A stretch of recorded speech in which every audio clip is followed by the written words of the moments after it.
बिस्मिल्लाहिर्रहमानिर्रहीम, अस्सलाम वालेकुम। मैं गौहर भट्ट सियासत के प्लेटफार्म से आपकी खिदमत में हाजिर हूँ और ख़बर ये है कि मियाँ मोहम्मद नवाज शरीफ अपने कौमी असम्बली और सेनेट के अरकान से नाराज़ हैं, नाखुश हैं और इस बात का उन तक पैगाम पहुँचा दिया गया तरीके के साथ कि डिस्प्लेयर शो कर दिया गया उन अरकान के हवाले से जिन्होंने ये काम किया और जो मियाँ नवाज शरीफ के बयानी के ख़िलाफ़ गए हैं।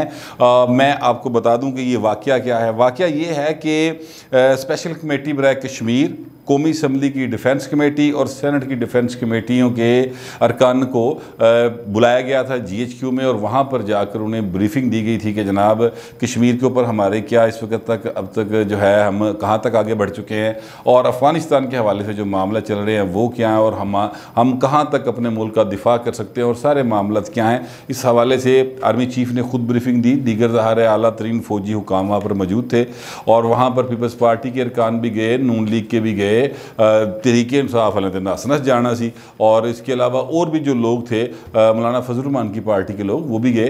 तो वहाँ पर वो सब लोग मौजूद थे। इस मौके के ऊपर जो कुछ बताया गया वो अखबारात में आ चुका है, लेकिन जो लोग नहीं गए वो जिन्हें पता था कि वोट को इज़्ज़त दो क्या होती है और आइन क्या कहता है और पार्लियामेंट की सुप्रीमेसी क्या होती है, वो पीपल्स पार्टी और नून लीग में से टोटल 3 लोग ही ऐसे 3-4 लोग ही निकले। 3 का तो मुझे पता है, 1-2 मेरे पास मतलब शक शुबे में है कि शायद वो गए कि नहीं गए, लिहाजा मैं उनका नाम नहीं ले रहा। 3 लोग पीपल्स पार्टी से, रज़ा रबानी साहब, उन्होंने पहले दिन ही कह दिया था कि मैं नहीं जाऊंगा, ये हमारी तौहीन है कि हम वहाँ पर जाकर ब्रीफिंग लें, उन्हें यहाँ पर आके ब्रीफिंग देनी चाहिए। शेख रोहील असगर साहब से मेरी खुद बात हुई थी, उन्होंने कहा था मैंने वहाँ पर नहीं जाना और इसी तरह आज़म नज़ीर तारड़ साहब ने भी जाने से इनकार कर दिया था।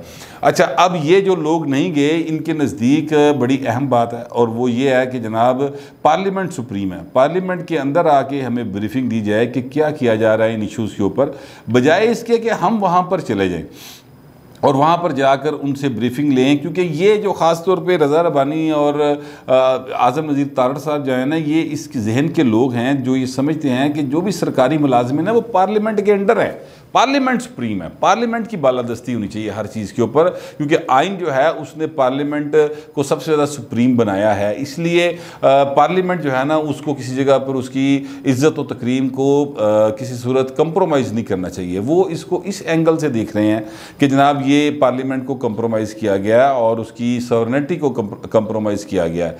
अच्छा, इस पर मुशाहिद हुसैन सैयद साहब जो है ना वो छाला मार रहे हैं भाई। उन्होंने आज ट्वीट किया है, ट्वीट आपके सामने आ जा रहा है, वो आप देख लें। उसमें उन्होंने कहा जी कि हम वहाँ पर गए, फिर हमें वहाँ पर ब्रीफिंग मिली और बड़ी जो है ना खुशगपियाँ हुई, बड़े ज़बरदस्त तरीके से हमें ब्रीफिंग दी गई। इससे पहले वो 2 बार जो हैं वो आके पार्लियामेंट में भी ब्रीफिंग दे चुके हैं, साथ उन्होंने डेट्स भी लिखी हुई हैं किस तरीके को आए थे। एक डेट तो आपको याद होगी, मैं दोबारा याद दिला देता हूँ। ये पिछले दिनों जब स्पीकर कौमी असम्बली ने बुलाया था और एक पार्लियामेंटेरियंस को ब्रीफिंग देने के लिए, तो आर्मी चीफ भी आए थे और ISS चीफ भी आए थे, वहाँ पर बड़ी खुल के बातें हुई थी। वो सारा आपको मैं रिपोर्ट कर चुका हूँ कि किस तरीके से आर्मी चीफ ने हर एक की बात का बड़ी तसल्ली के साथ जवाब दिया और बड़ी तशफ़ीक रही हर एक दी। अच्छा, उसके ऊपर कुछ बातें झूठ भी सामने आई हैं, कुछ सच भी हैं, लेकिन जो मेरे तक पहुँची और जो मेरे ज़राए दोनों साइड के ज़राए ने कन्फर्म की थी वो मैंने आप तक पहुँचा दी थी। अब मसला क्या है? मसला ये है कि यही असल इशू है नवाज शरीफ का, कि नवाज शरीफ कहते हैं कि यार असी वोट लैके आने, हम लोगों को एतमाद लेकर आते हैं और पार्लियामेंट जो है वो सुप्रीम है, तो फिर हम क्यों सरकारी मुलाजमिन के पीछे पीछे हम क्यों भागते फिरें? और यही वो लड़ाई है असल, जिस लड़ाई के लिए, जो लड़ाई आज से नहीं शुरू हुई, काफ़ी से शुरू हुई है। जुल्फ़िकार अली भुट्टो से लेकर और ऑनवर्ड अभी तक वो लड़ाई चलती चली जा रही है। कभी पीपल्स पार्टी ने उस लड़ाई पर कंप्रोमाइज़ कर लिया, कभी नून लीग ने कर लिया और बाकी तो हर करते रहते हैं। जरा जिथे मौका मिलता फौरन नस के चला जाता, मतलब चरना दे बीच। लेकिन जो ये 2 जमातें हैं ख़ास तौर पर, इन्होंने भी कंप्रोमाइज़ करने में कोई कसर नहीं छोड़ी। बिल्कुल हमें झूठ नहीं बोलना चाहिए, सच्ची बात है। इनको जहाँ जहाँ मौका मिला इन्होंने कंप्रोमाइज़ किया। नवाज शरीफ जो हैं वो इस दफ़ा ज़रा अड़े हुए हैं, ज़रा नहीं काफ़ी अड़े हुए हैं। 2014 से ऑनवर्ड नवाज शरीफ अड़े हुए हैं और वो बड़ा जो भाई ना वो क्या कहते हैं उसका फिर की सुई अड़ गई बस होती। वो कहते हैं कि यार मैं 3 बारी वज़ीर-ए-आज़म बन बन गया इस तो कि मैं कितने जाना हूँ, कोई बात नहीं। लेकिन अब ये नहीं होगा कि सरकारी मुलाजमीन जो हैं वो हमें डिक्टेट करें कि आप ये करेंगे, ये करेंगे, ये करेंगे। यही वो बात है जिसके ऊपर उन्होंने नारा तहलीक किया था, वोट को इज्जत दो। और वोट को इज्जत दो का जो नारा है उसको कंप्रोमाइज़ किया गया। जो लोग वहाँ पर गए, पीपल्स पार्टी की शेरी रहमान साहबा थी, पीपल्स पार्टी के वो हैं अपना मिरानी साहब, आफ्ताब शेबान मिरानी साहब थे, मुस्लिम लीग नून के मुशाहिद हुसैन सैयद साहब थे, और इस तरह के और भी लोग थे जो वहाँ पर बैठे हुए थे। अच्छा, अब एक और इसमें जो डेवलपमेंट है वो ये है कि जब ये बुलाया गया तो अरकान ने एक तो अपने तौर पर फैसला किया कि हमें जाना चाहिए या नहीं जाना चाहिए, लेकिन शहबाज शरीफ साहब से पूछा गया था। असल बात जो है वो अब तक जो ये लोग बचे हुए हैं बराह रास्त मियाँ नवाज शरीफ दी मतलब घूरी थे उन्होंने पै रही है, लेकिन डांट से बराह रास्त जो बचे हुए हैं वो उसकी वजह ये है कि शहबाज शरीफ साहब चूँकि सदर हैं, मुस्लिम लीग नून के जो सदर हैं वो शहबाज शरीफ साहब हैं। नवाज शरीफ ज़ाहिर है वैसे लीडर है, नाम उन्हीं का चलता है, उन्हीं के नाम पे वोट पड़ता है, लोग उन्हीं को सुनने के लिए आते हैं और उन्हीं की बात करते हैं। और कोई बंदा मुझे शहर में नहीं मिलता जो शहबाज शरीफ का हवाला देता हो, सिवाय जब कंपैरिजन करना हो शहबाज शरीफ उस्मान बुज़दार की और शहबाज शरीफ की कारकर्दगी, तो उसको कहते हैं शहबाज शरीफ बड़ा अच्छा था। अदरवाइज़ जो सारी गुफ्तगू होती है वो नवाज शरीफ के गिर्द ही घूमती रहती है या उनकी बेटी के गिर्द घूमती रहती है। खैर उनकी बेटी के बारे में तो जो उनके नाकदीन हैं वो इस हद तक जाते हैं कि जनाब उन्होंने जूती कौन सी पहनी हुई थी, 2.5 लाख की जूती पाई सी, जनाब नेल पॉलिश बड़ी महंगी लेती सी, जनाब मेकअप बड़ा वो महंगा कर दिया ने, कपड़े जड़े ने स्पेशल डिज़ाइनर सूट होंगे ने, इस तरह की मतलब छोटी हरकतें उनके मुखालफिन और नाकदीन करते रहते हैं।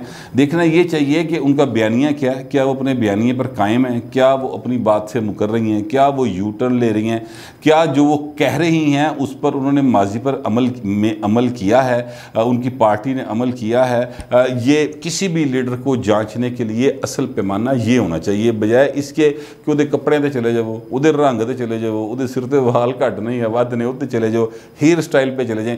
ये बातें जो है ना ये बड़ी फजूल किस्म की होती हैं। ये वो लोग करते हैं बातें जिनके पास कहने को कोई मुदल्लल बात नहीं होती। खैर मैं जो बात कर रहा था वो ये कि मियाँ नवाज शरीफ साहब इस बात पर अड़े हुए हैं कि जनाब ये नहीं, ये नहीं चलेगा पॉइंट।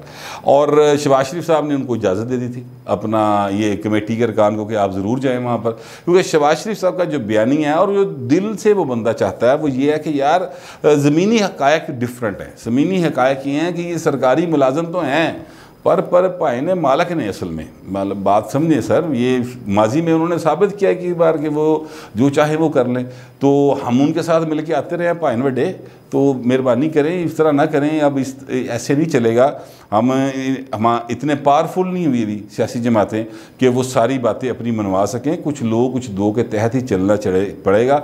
ये शहबाज शरीफ साहब की अप्रोच है जिसको लोग प्रैग्मेटिक अप्रोच कहते हैं, और मेरे ख्याल में ये अप्रोच वाकई प्रैग्मेटिक है। लेकिन नवाज शरीफ साहब जो है ना वो अड़े हुए हैं और उन्होंने डिस्प्लेयर शो किया कि जनाब ये जो लोग गए हैं ये इन्होंने गलत किया और मेरे बयानी को कंप्रोमाइज़ किया गया है। दूसरी तरफ ये जो पीपल्स पार्टी के लोग गए हैं उनमें से किसी को उनकी क़यादत ने बिल्कुल डिस्प्लेयर नहीं दिया। अलबत्ता रज़ा रबानी साहब, जो ज़ाहिर है आपको पता है रज़ा रबानी साहब की अपनी एक सोच है, वो बंदा अड़ जाता है, वो जरदारी नाल सीधा हो जाता, वो कहना नहीं देना, नहीं करता मैं ये काम। इसी तरह वो माजी में बहुत सारी मौके के ऊपर रज़ा रबानी साहब जो हैं वो कहते नहीं जी आइन में ये लिखा हुआ मैं तो यही करूँगा, और वो यही करते रहे। अब भी रज़ा रबानी साहब जो है उन्होंने कहा कि जी मैं बिल्कुल नहीं जाऊँगा, क्योंकि ये पार्लियामेंट को की सुपरमेसी को कंप्रोमाइज़ करने वाली बात है, वो आके दें, लिहाजा वो नहीं गए। अच्छा, अब उन पर नाराज़ कोई नहीं है।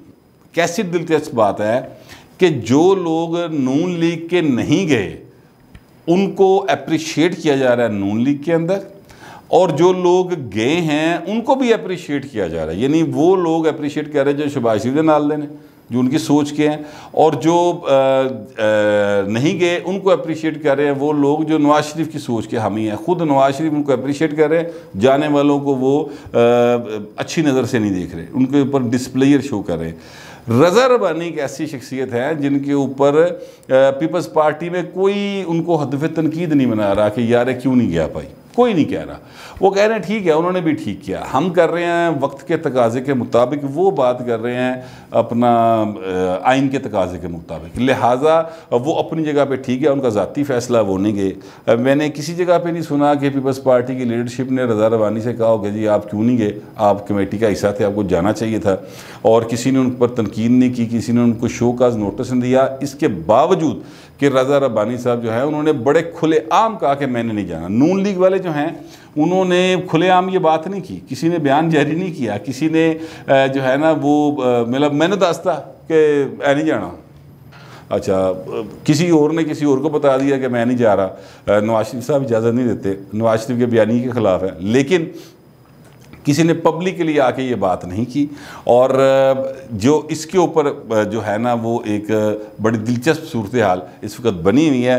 बट एनीवेज़ नवाज शरीफ साहब जो है ना वो इस पर नाखुश हैं और उन्होंने अपना डिस्प्लेयर भी शो कर दिया। अब देखना ये है कि मुशाहिद हुसैन सैयद साहब जेडे लुडियाँ पाते फिरते हैं, अच्छा यार ये भी बड़ा मज़ेदार आदमी मुशाहिद साहब, काफ़ी पुरानी उनके साथ याद अल्लाह है, जब वो पहले मिनिस्टर फॉर इंफॉर्मेशन हुआ करते थे 97 से 99 के दौर में, एक दो बार बाद में भी मुलाकातें हुई हैं, तो मुशाहिद साहब को याद रहता है कि फ़लाँ बंदा फ़लाँ तेज़ ज़हीन आदमी। ये काफ लीग के जनरल सेक्रेटरी रहे, मुशर्रफ के दौर में मुशर्रफ के साथ साथ रहे, और फिर जनाब 2008 में भी वो काफ लीग के साथ रहे। अचानक से पता नहीं की होया इंज करके उन्होंने चुगाई मारी है तो सीधा जाके नून लीग बह गए, और नून लीग ने उनको बना भी दिया सेनेटर। और वो सेनेटर कैसे बने इसकी पहले मैं बात बता चुका हूँ आपको, थोड़ी सी आपको याद दहानी करा के इजाज़त चाहूँगा। वो ये है कि इनको सेनेटर बनवाया था चीन के सफ़ीर ने, ये उनकी पर्ची पर आए थे। चीन के सफ़ीर ने मियां नवाज शरीफ से कहा था ज़राए के मुताबिक कि जनाब मुशाहिद हुसैन सैयद साहब जो है ना ये इनको आप कंसिडर करें, ठीक है, सेनेटरशिप के लिए। तो नवाज शरीफ ने कहा ठीक है, ज़ाहिर है चीन से सी पैक ले रहे थे, $46 अरब आ रहे सी, और फिर चीन एक बड़ा मुल्क है। तो मियाँ साहब इस तरह के हरकतें करते हैं।